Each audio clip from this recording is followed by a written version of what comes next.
I am going to discuss the interface between particle physics and cosmology. So this is the title of my talk, New Physics with an Effective in the CMB.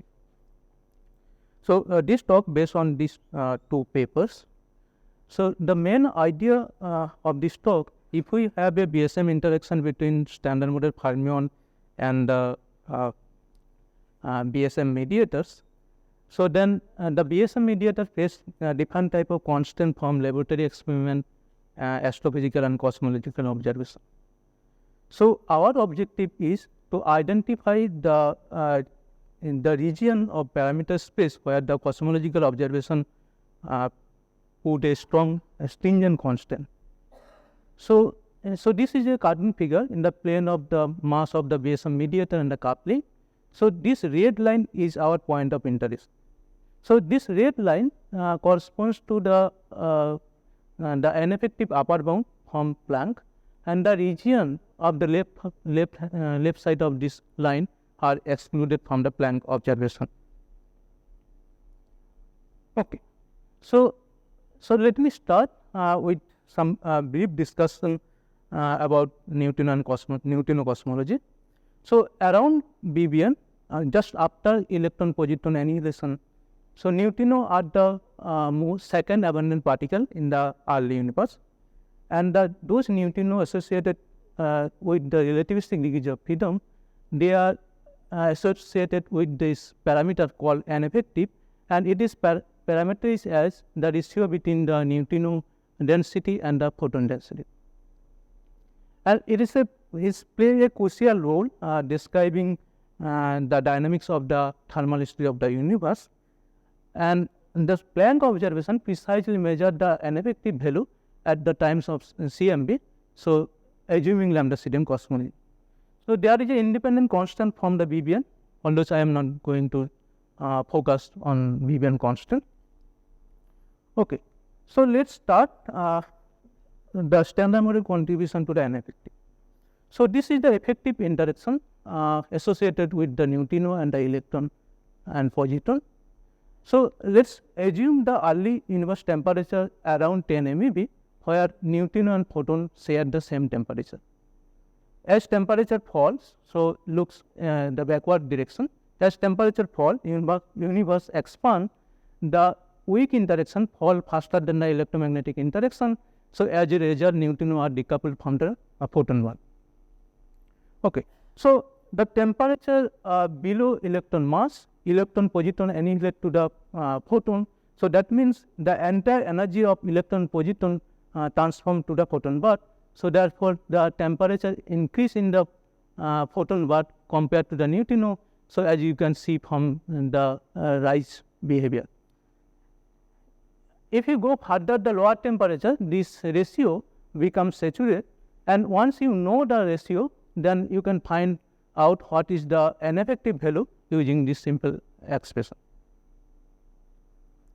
Okay, so within the standard model, it turns out that n effective at CMB 3.043.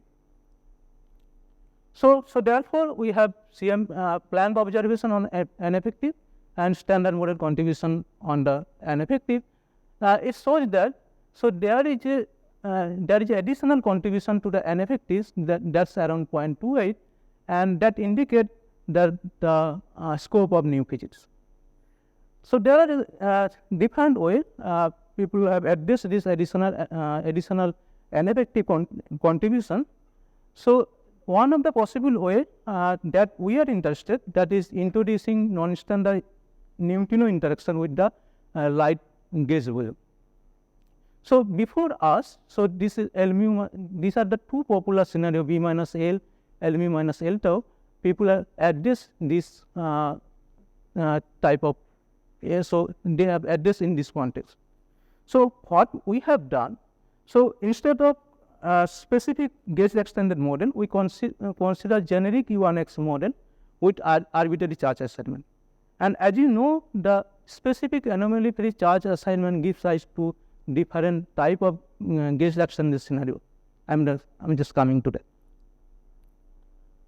Okay, so the presence of Z prime. So this is the interaction, very simple interaction. that relevant for our analysis. And these are the parameter: light graduation, mass, coupling, and the lepton charge assignment of x1, x2, x3. Those are associated with the first, second, third generation of the leptons. So the Z prime here form a different bond, and Z prime act as a bridge between the neutrino sector and the photon sector, and also balance the energy density between these two sectors via scattering and the decay. So the major task here to find out to study the temperature evolution for each sector. So those for that you need to solve this complicated Boltzmann equation. Okay. So in order to understand how the arbitrary charge assignment can significantly impact the N effective, so here we show the variation of N effective with the thermal bath temperature with different value of x1, x2, x3. So just focus this x1 charge. So that's the charge assignment for the first generation of the lepton. So with increase of the x1 charge, the N effective value, N effective is increases. So this is the lower one for x1 equal to 0, for the middle one for x1 equal to 1, mod of x1 equal to 1, and the red one is mod of x1 equal to 3. So that is because the it's enhanced the effective coupling, and that leading to the enhance in the contribution in the N effective. Okay. So this is the plot. Here you can see the variation of N effective with the gauge coupling. So let's, for the case of x1 not equal to 0, that is the blue and the green line. So with increase of this the coupling, the N effective value increases. So that is because the non-standard interaction enhance. But for the case of x1 equal to 0, it shows something peculiar behavior. So that is because for x1 equal to 0, Z prime doesn't have the T level interaction with the E plus E minus. It interacts via the induced coupling. Okay. So then depending on x1 charge, one can classify all U1x model with the two categories. In the category 1, where Z prime has T level interaction with the electron positron. So these are the U1 extended model fall in this category. And in the second category, where Z prime doesn't have T level interaction, they interact via induced coupling. So these are the U1 extended model fall that category. Okay, so we have considered these are the all U1 extended scenario. We have considered the green color highlighted models are correspond to x1 not equal to 0. So others x1 equal to 0. Okay, so this is the important plot. So let me discuss. So this is the variation of N effective with the Z prime mass. So as you can see, with the increase of the Z prime mass, the BSM contribution to N effective decreases. So that is because Z prime density suppressed with increase of the Z prime mass. So and you can also see, so there is a three different distinct type of behavior in the plane of N effective and MZ prime.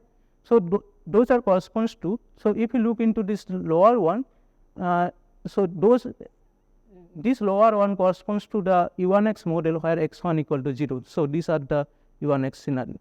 The middle one corresponds to mod of x1 equal to 1, and the top one is corresponds to mod of x1 equal to 3. And as I mentioned earlier, so for a fixed Z prime, if you increase the x1 value, the N effective value increases. So it is clear from this plot. Okay, so these are the some exclusion plot from N effective. So here we constant where we show the constant from N effective and also the laboratory experiment in the plane of the light Z prime mass and the coupling with the U1x model with x1 not equal to 0. So this red dot line is our point of interest. So this is the upper bound on an effective form plan. So the red shaded area are excluded by the plan, and along with we show the different laboratory experiment constant just compared to the our bound. And as you can see, there are some region, specifically lower region and the in between region. So the ineffective put a more severe constant compared to the others. So this is the case for B minus 3 LE. So the difference between these two plot is that the red contour, red dash line contour shifted towards the higher mass region because of the X1 charge or effective charge X1. So effective charge now it's enhanced X because effective charge is X1 times Gx. So it's shifted towards the right, and accordingly the other constant also modified because of your U1 X charge assignment are different from the others. So if you look into from V minus L to LE minus LE mu, but the red dot line, the contour line almost similar, except from the experimental bound. Okay, so this is the case for E1X model with X1 equal to 0. So that means Z prime doesn't have T-level interaction with the electron positron.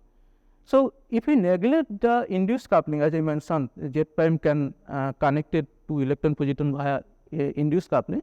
So then this is the the 2 sigma upper limit on an effective, and it's almost independent of Gs because the energy density of Z prime 100% converted to the neutrino sector only. So if we allow the non-zero epsilon, so then it looks like this. So in this region there is a basically competition between scattering and the decay. Okay. So similarly for the other cases. So with this I would like to summarize the new interaction of Z prime with electron positron and neutrino that can potentially impact the neutrino decoupling and hence the ineffective value.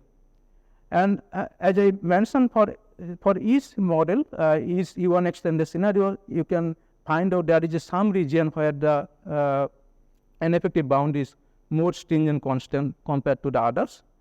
And these U1 extended models are widely used in particle physics and also cosmology. We hope the bound derived by us from ineffective relevant for the community. So with this, I would like to stop. Thank you. Very basic question. So you I think explained it, but I missed it. So when you have a light Z prime, yeah, the bound is violated, ineffective.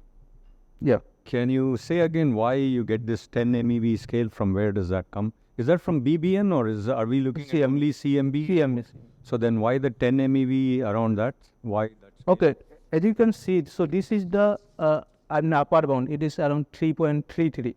So if you go along, the ineffective decreases towards the standard model. So if you go towards left, ineffective increases. So it's depend on mass. So that's why this is the upper bound. No, but why 10 MeV scale? Where is that coming from? Why 10 MeV? So I'm saying, so if you if you take that let's say 15 MeV, so then your ineffective value is less than let's say 3 point something.